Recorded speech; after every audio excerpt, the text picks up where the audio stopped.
خب برای تعیین محل جیب شما خط کمر و خط باسن رو در نظر میگیرین. از خط کمر تا باسن رو با متر اندازه میزنین. هر چقدر بود 1/2 رو در نظر میگیرین که 1/2 برای من حدوداً اینجا. خب بعد از اینکه محلش تعیین شد شما باید پهنای جیب رو در نظر بگیرید. پهنای جیب رو تو حالت عادی خب از خط پنس حدوداً 2 سانت می اومدیم به سمت وسط جلو، بعد پهنا رو در نظر میگیریم. ولی شما چون که این قسمت عوضمان دارین و نمیخوام جیب خیلی از مرکز جلو دور بشه، فضای عوضمان رو نصف در نظر بگیرین. از اونجا به بعد در راستای همین فاصله این خط کمر و خط باسن که نصف شد و یه خط براتون ایجاد شد، در واقع از اونجا در همین راستا پهنا رو علامت بزنین. که من اگه بخوام در راستای همین پهنا رو علامت بزنم، این نگاه محدوده وزمان رو نصف کردم، از اینجا پهناشو حدوداً 11 سانت علامت میزنم و این باید حتما حین برش روی پارچه رولت بشه.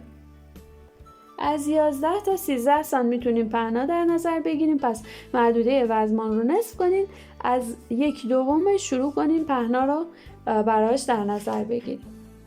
برای تعیین جیب بالای لباسمون از ابتدای سرشانه تا خط کمر رو اندازه میزنیم. هر چقدر بود نصفش میکنیم که من از بالا تا پایین این محدوده رو علامت زدم. این خطه که الان اینجا رسم کردم، این خطه که با نقطه چی مشخص میکنم شده محل جیبمون.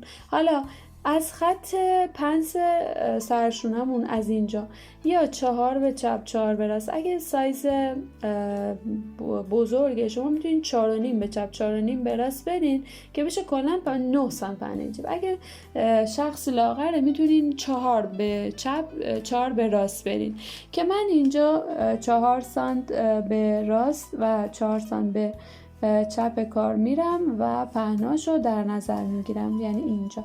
حالا اگه کلا جیب بالا یه مقدار حالت موربه، تو این حالت شما از خطی که تعیین کردین نگاه از انتهای جیبتون میتونین نیم سانت بیاین پایین و از قسمت انتهای جیب که سمت حلقه است نیم سانت برین بالا و این دوتا رو به هم دیگه وصل کنین. نگاه به این شکل. یعنی شما اگه که بخوام با این رنگ متضاد حالا انجامش بدم، این نیم جلو که اومده پایین، یعنی از خط محل جیب که تعیین کردیم که حالا یا 4 به چپ 4 به راست یا 4.5 به سمت راست 4.5 به سمت چپ، که و در قسمت انتهای جیبم نیم سانت بالا و این دوتا رو به هم وصل میکنیم. در این حالت جیبمون یه خط مورب به خودش میگیره، این خط صورتی که بهتره به این شکل طراحی بشه.